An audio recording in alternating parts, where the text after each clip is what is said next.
Hello दोस्तों। आज मैं एक सीरीज स्टार्ट कर रहा हूँ, बेसिक्स ऑफ स्टॉक मार्केट। इसमें स्टेप बाय स्टेप पूरा मैं एक्सप्लेन करूंगा।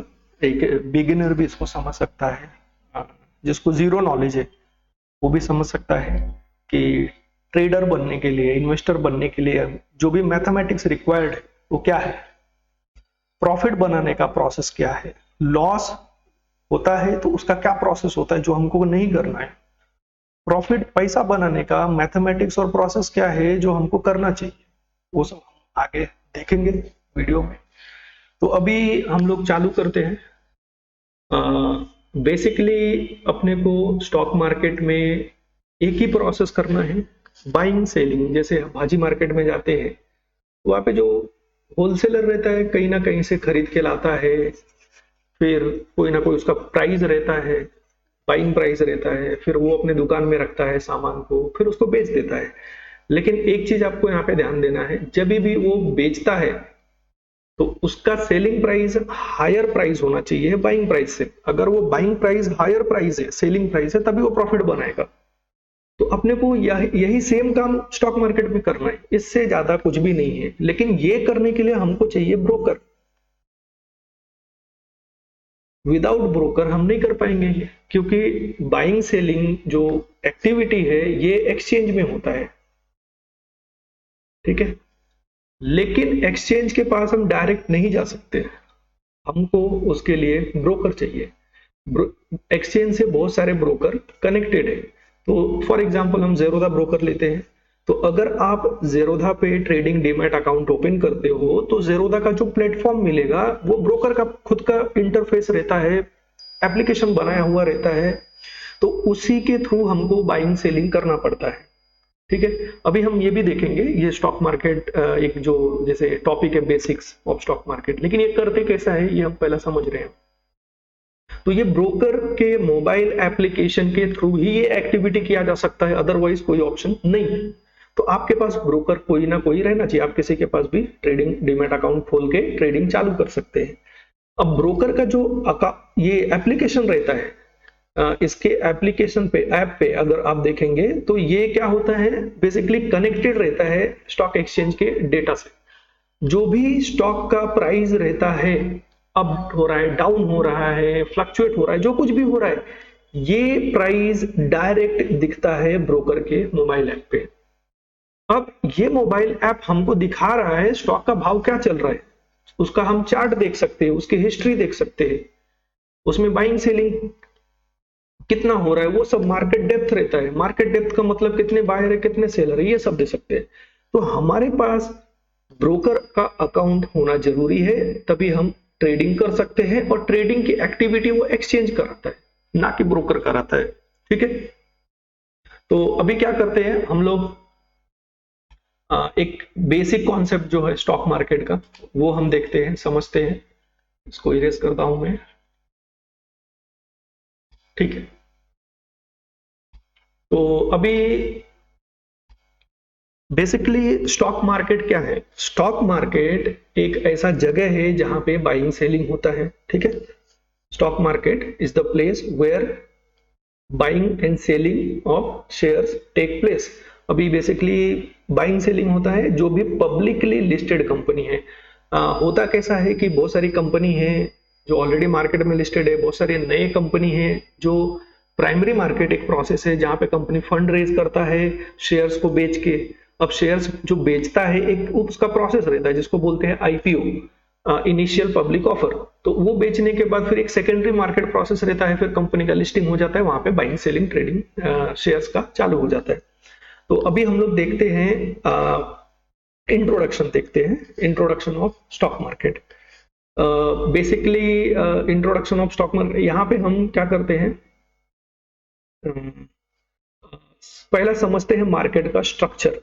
तो इसको मैं ऐसा आपको समझा रहा हूँ, इसको बहुत इजी है, कोई भी समझ सकता है, एक्सप्लेन मैं कर रहा हूँ। और जो भी मैं एक्सप्लेन करूंगा उसका मेन ऑब्जेक्टिव है कि ओवरऑल आप समझ जाओ स्टॉक मार्केट क्या है। बहुत ज्यादा डीप में जाने की जरूरत नहीं है, डीप में इतना पढ़ के, बेसिक्स या थियरी पढ़ के कुछ मतलब नहीं होने वाला है। मेन ऑब्जेक्टिव है इस वीडियो का कि आप रेगुलर प्रॉफिट कैसे बनाओगे, ठीक है। रेगुलर प्रॉफिट कैसे बनाओगे और जो आपका खुद का कैपिटल है वो सेफ कैसे रहेगा या प्रोटेक्टेड कैसे रखोगे, कम से कम रिस्क कैसे लेना है। कैपिटल ऐसा नहीं कि खत्म हो जाना चाहिए, ट्रेडिंग आप स्टॉक में फंस गए हो, लॉसेस कंटिन्यू बढ़ रहे, तो वो सब नहीं होना चाहिए। ट्रेडिंग का मतलब ही नहीं, वो फिर गैम्बलिंग हो गया। तो हम लोग अभी देखते हैं, बेसिकली अभी देखेंगे हम फाइनेंशियल मार्केट। अभी ये फाइनेंशियल मार्केट काम कैसे करता है, फाइनेंशियल मार्केट। ठीक है। अब ये फाइनेंशियल मार्केट बेसिकली दो टाइप का है, एक है कैपिटल मार्केट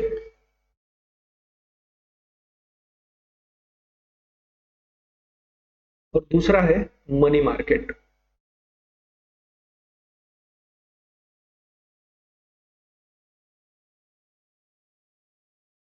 ठीक है। अब ऐसा एक अज्यूम करो कि आपकी एक कंपनी है, आपके स्टेट में आप एक कंपनी अपनी चला रहे हो। अब वो कंपनी को ग्रो करना है, आपका एक विजन है, आपका एक प्लान है, उसको बड़ा करना है, ग्रो करना है, तो आपको चाहिए 15,000 करोड़ रुपए। ठीक है, 15,000 करोड़ रुपीस। ये पैसा अगर आपको मिल जाएगा तो आप क्या कर सकते हो, कंपनी को पूरे स्टेट में एक एक ब्रांच ओपन कर सकते हो, अपना प्रोडक्शन बढ़ा सकते हो, बड़े स्केल पे आप बिजनेस कर सकते हो। तो ऐसा एक स्टोरी हम पकड़ते हैं, आपकी कंपनी है, 15,000 करोड़ रुपए अगर आपको मिल जाते हैं तो आप पूरे इंडिया में बिजनेस अपना फैला सकते हो। आप प्रोडक्ट के लिए समझ समझ लेते हैं, ऐसा कोई शूज या कोई समझो मैगी का प्रोडक्ट है, मैगी। ठीक है, मैगी। अभी ये मैगी ऐसा सामान है जो डेली पब्लिक कंज्यूम करता है, खाता है, तो आप इसकी कंपनी में, आपके कंपनी में ये प्रोडक्शन हो रहा है, बना रहे हो आप और बेच रहे हो, और प्रोडक्शन में बेसिकली आपका प्रॉफिट भी रेगुलर हो रहा है।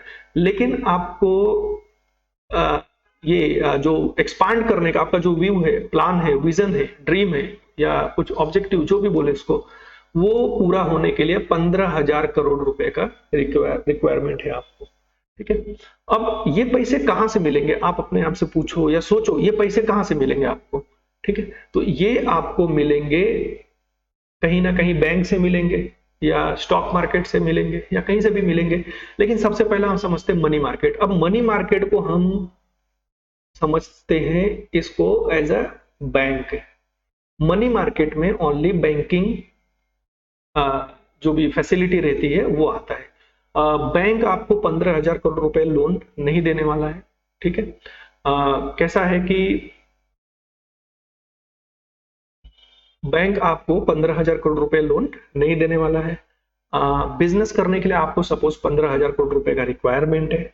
मे बी आप सोल प्रोपराइटर हो या आप पार्टनरशिप में चला रहे हो, कुछ भी हो सकता है आगे। लेकिन मनी मार्केट के अंडर में बैंकिंग सिस्टम आता है जहां से पैसे बोरो किए जा सकते हैं। लेकिन 15,000 करोड़ रुपए, 15,000 करोड़ रुपए आपको कोई भी बैंक बोरो लेंड नहीं करने वाला है, उधार पे नहीं देने वाला है या इंटरेस्ट रेट पे नहीं देने वाला है, क्योंकि ये बहुत बड़ा अमाउंट है। इसके लिए कोलैटरल चाहिए रहता है और पॉसिबल भी नहीं है कि इतना बड़ा अमाउंट कोई एक ही बैंक आपको सैंक्शन कर दे। और दूसरा कैसा है, अगर इनके साथ 15,000 करोड़ रुपए ये आपको मिल भी जाते हैं, ठीक है, 15,000 करोड़ अगर आपको ये मिल भी जाते हैं, तो ये मिलने के बाद आप जो भी आप पैसा लगा के बिजनेस करोगे, उस पे वो पैसे प्रिंसिपल पे आपको इंटरेस्ट पे करना पड़ता है। ठीक है, इंटरेस्ट। ये इंटरेस्ट आप कब पे कर पाओगे, कभी चुका पाओगे, जब भी आप रेगुलर प्रॉफिट बनाओगे। तो रेगुलर प्रॉफिट बनाना कंपलसरी है, तभी तो आप इंटरेस्ट चुका पाओगे। अदरवाइज ये 15,000 करोड़ रुपए का ये इंटरेस्ट कैसे चुकाओगे। तो बैंक से ये पैसे 15,000 करोड़ रुपया, पहला तो बैंक इतना बड़ा देने वाला नहीं है, अगर देगा भी तो छोटा मोटा, जिससे आपका रिक्वायरमेंट पूरा होगा नहीं। और दूसरा कैसा रिस्क है कि ये सब अगर पैसे मिलते भी है थोड़े बहुत, तो उसके लिए इंटरेस्ट पे करना पड़ेगा। इंटरेस्ट पे करने के लिए आपको कमाना पड़ेगा बिजनेस में, अगर नहीं कमाओगे तो कहां से। तो इससे क्या होता है, जो बहुत सारे बिजनेस रहते हैं जो लॉन्ग टर्म डेट ले लेते हैं बड़े टाइम के लिए बिजनेस चलाने के लिए, तो कुछ भी मार्केट में कंपटीशन आया, कुछ भी ऐसा सिचुएशन जैसे कोविड ही आ गया, लॉकडाउन हो गया, सब कुछ बंद हो गया, तो ऐसे कोई भी केसेस आ जाते हैं, तो मार्केट में क्या होता है, बिजनेस डाउन हो जाता है, जिसकी वजह से आप लॉसेस करने लगते हो और बैंकरप्ट हो सकते हो। बिजनेस अगर डाउन हुआ, प्रिंसिपल अमाउंट तो ठीक है पे करना ही है, इंटरेस्ट भी पे करना है, इंटरेस्ट पे करने के लिए प्रॉफिट, अब प्रॉफिट जनरेट नहीं होगा तो कहां से आप सर्वाइव कर पाओगे बिजनेस में। तो हमको बेसिकली मनी मार्केट कुछ भी पढ़ना नहीं है, बस ये इतना ही था। हमको पढ़ना है कैपिटल मार्केट। कैपिटल मार्केट का दूसरा नाम है शेयर मार्केट, या इसको हम स्टॉक मार्केट भी बोल सकते हैं।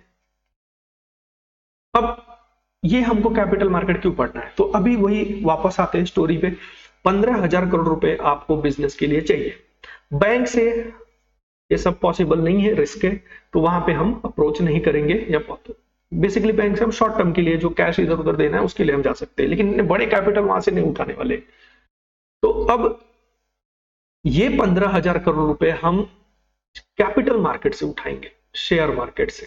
ठीक है, अब ये कैसे होगा वो हम समझते हैं। तो कैपिटल मार्केट से 15,000 करोड़ रुपए उठाने के लिए उसका एक प्रोसेस है। ठीक है, अब अगर तो वो प्रोसेस में हम अभी डिटेल में जाते हैं, देखते हैं। अब कैपिटल मार्केट भी दो टाइप का है, एक है ये प्राइमरी मार्केट और दूसरा है सेकेंडरी मार्केट। ठीक है, अब सेकेंडरी मार्केट में आता है एनएससी, एनएसई और बीएससी। ठीक है, ये हम बाद में देखेंगे, अभी हम नहीं पढ़ेंगे। अब हम प्राइमरी मार्केट पहला देखते हैं। प्राइमरी मार्केट क्या है? Primary market is the place जहां से फंड रेज होते हैं, पैसा उठाते हैं फॉर द बिजनेस। ठीक है, आप बिजनेस से यहां पे फंड रेज करेंगे, लेकिन अब इसका प्रोसेस होता है। प्राइमरी मार्केट भी बेसिकली दो टाइप का होता है, दो टाइप का होता है। ये दो टाइप का होता है। पहला है आईपीओ, दूसरा है एफपीओ। अब आईपीओ क्या होता है? जब भी कंपनी शेयर को इशू कर रहा है, उसके बदले में पैसा उठा रहा है फॉर द फर्स्ट टाइम, तो उसको आईपीओ बोलते हैं। एफपीओ क्या होता है? ऑलरेडी लिस्टेड कंपनी है, उसको दोबारा मार्केट से पैसा उठाना है, तो उसको फर्दर पब्लिक ऑफर। और आईपीओ का क्या था? Initial public offer for the first time. ठीक है, वो आईपीओ होता है। सेकेंड टाइम या आगे वो होता है एफपीओ। लेकिन अभी हम ये सब छोड़ते हैं। आपको 15,000 करोड़ रुपए की जरूरत है, जो यहां से मिलने वाला है, प्राइमरी मार्केट से मिलने वाला है। ये सब सेकेंडरी मार्केट से अभी कुछ लेना देना नहीं है, उस पर हम बाद में आएंगे। प्राइमरी मार्केट से हम फंड को रेज करेंगे, जो हम अभी ये फर्स्ट टाइम रेज करने वाले हैं मार्केट से। ठीक है, तो ये हम आईपीओ के थ्रू करेंगे। अब इसका एक प्रोसेस होता है। बेसिकली आपको ये अमाउंट जो है, ठीक है, अभी इसको मैं नेक्स्ट पेज पे करता हूं, एक सेकेंड। हाँ, प्राइमरी मार्केट हम लोग capital market, sorry,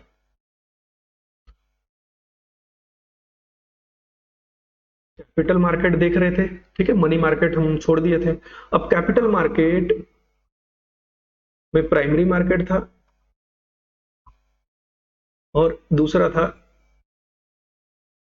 secondary market. अब प्राइमरी मार्केट में हम देख रहे थे, एक था आईपीओ, दूसरा था एफपीओ।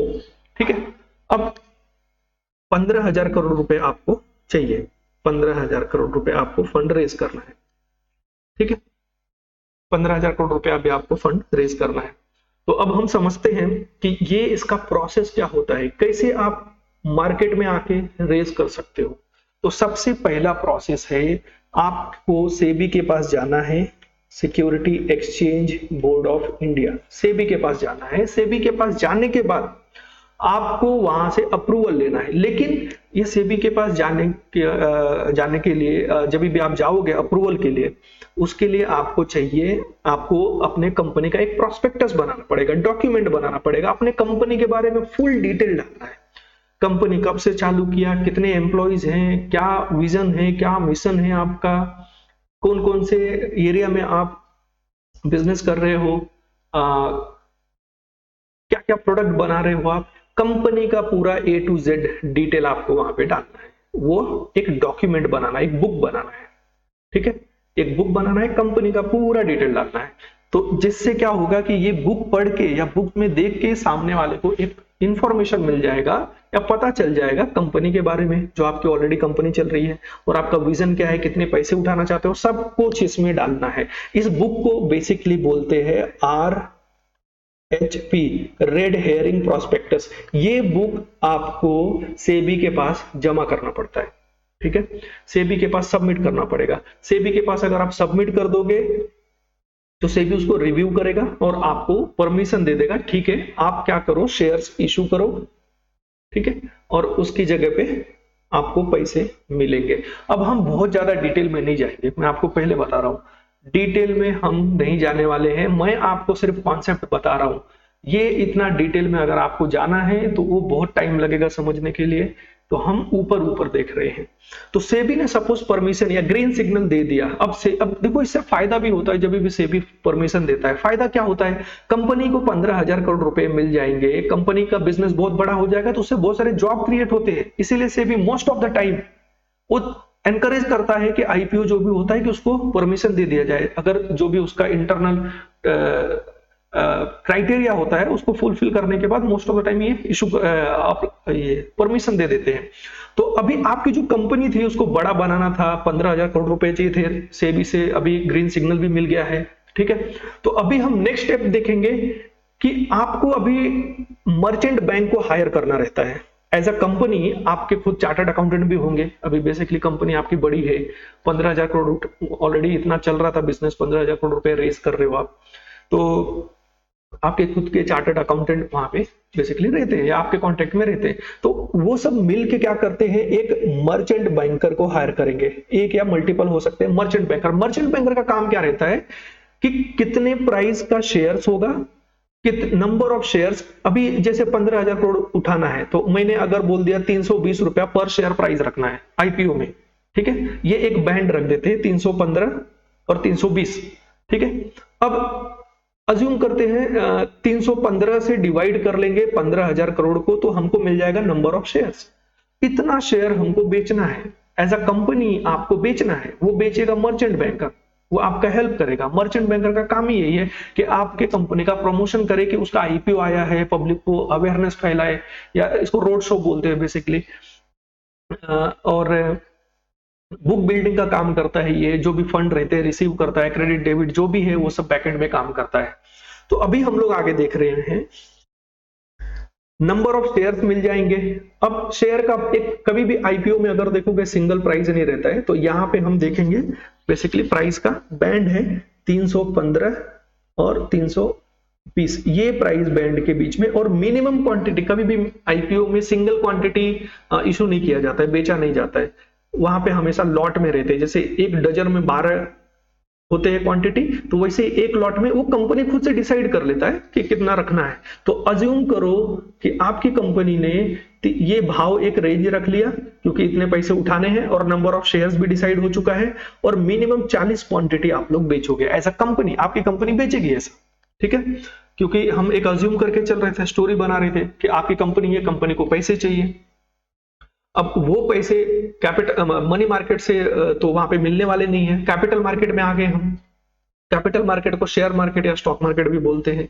अब कैपिटल मार्केट में प्राइमरी मार्केट में है, प्राइमरी मार्केट में क्या होता है, ओनली फंड रेज होता है, ये यहां तक हम लोग देख लिए, ठीक है।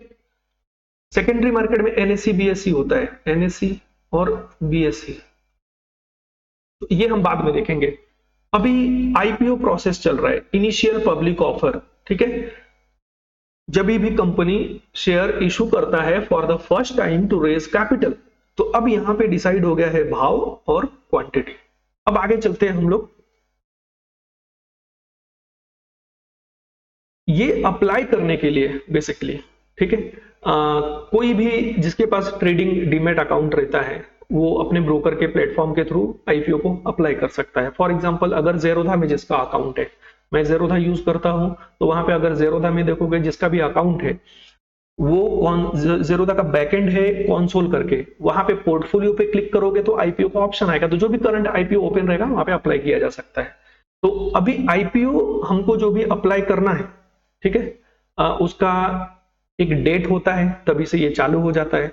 तो हम अज्यूम करते हैं कि एक ये 3 दिन के लिए आईपीओ ओपन रहता है basically, first day, second, third day. अब ये सुबह 10 बजे से शाम को 4 साढ़े 4 बजे तक खुला रहता है, इसी के दौरान पब्लिक खरीदता है शेयर्स। अब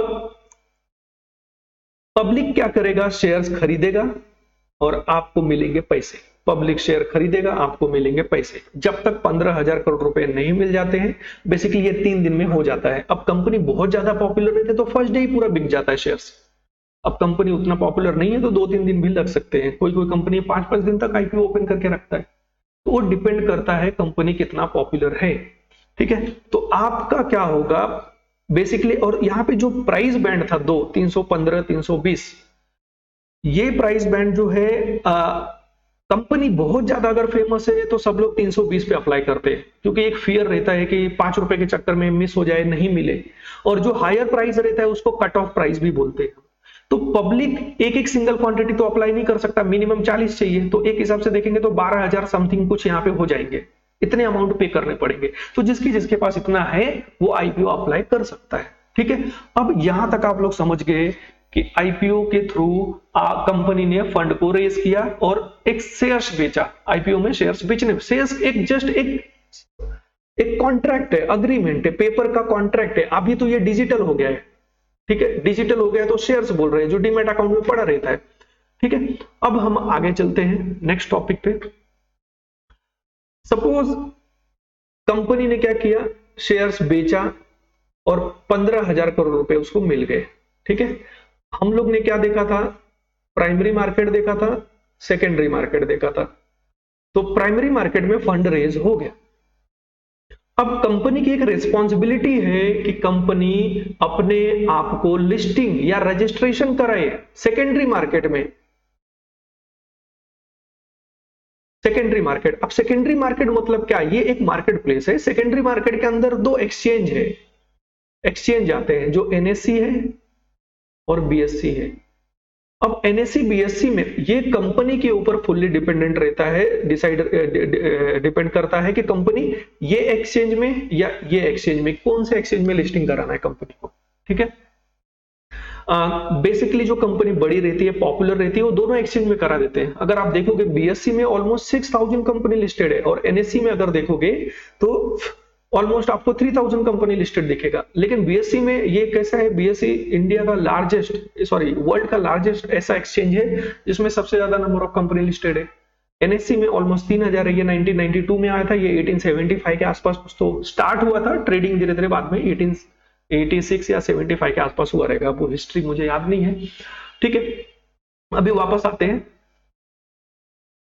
तो एज अ कंपनी, आपकी कंपनी यहां पे एज अ कंपनी ये लिस्टिंग कराना रहता है। जैसे ही लिस्टिंग कराओगे, ठीक है, जैसे ही लिस्टिंग कराओगे आपके शेयर ट्रेडिंग होने लगेंगे। अब एक और चीज देखते हैं यहां पे, जब भी आईपीओ के दौरान कंपनी शेयर्स बेच रहा था, फंड रेज कर रहा था, पब्लिक शेयर खरीद रहा था और पब्लिक को पैसे मिल रहे थे। अब पब्लिक ये भी सोच के खरीदता है, चलो कंपनी अच्छा चलाएंगे तो मेरे जो 300 का खरीदा हूं, 320 रुपए का खरीदा हूं, वो भी ग्रो करेगा तो मुझे भी कमाने को मिलेगा। तो पब्लिक को जबरदस्ती तो आपने बुलाया नहीं, वो अपना विलिंगली खुद से अपने प्रॉफिट के लिए आते हैं, कि एक होप रहता है, एक्सपेक्टेशन रहता है। तो एक प्रोसेस रहता है कि आईपीओ इस दिन ओपन हुआ, आईपीओ इस दिन चालू हुआ, फंड रेज का काम चालू हो गया। फिर उसके बाद क्या होता है, अलॉटमेंट होता है। 2-4 दिन बाद अलॉटमेंट हो जाता है। अलॉटमेंट में पता चल जाता है कि किसको किसको मिलेगा, किसको किसको नहीं मिलेगा। अगर आपको डिटेल वीडियो इस पे चाहिए रहेगा, कमेंट में आप लोग बताओ, मैं अलॉटमेंट ये सब स्टेटस वाइज में आप लोग को दिखाऊंगा कि एक आईपीओ ओपन होने के बाद उसका क्या स्टेटस रहता है, कब कब क्या होता है, ठीक है। अलॉटमेंट होता है। अब अलॉटमेंट में अलॉट किया जाता है या बांटा जाता है कि किसको किसको मिलेगा, ये इसमें पता चल जाता है, ठीक है। क्योंकि अप्लाई करने वाले बहुत लोग हैं, अलग अलग प्राइस पे अप्लाई किए हैं, तो शेयर्स किसको किसको बेचा जाएगा या किसको किसको मिलेगा वो अलॉटमेंट में पता चलता है। अब जिसको जिसको मिल गया वो तो इधर क्लियर हो गया, उसको जिसको नहीं मिला उसको रिफंड पे किया जाता है, ठीक है। उसके खाते में पैसे अगर कटे तो वापस आ जाते हैं। अब रिफंड के बाद डीमैट ट्रांसफर होता है, डीमैट ट्रांसफर होगा, मतलब जिसको मिला था शेयर उसके खाते में तो आना चाहिए ना।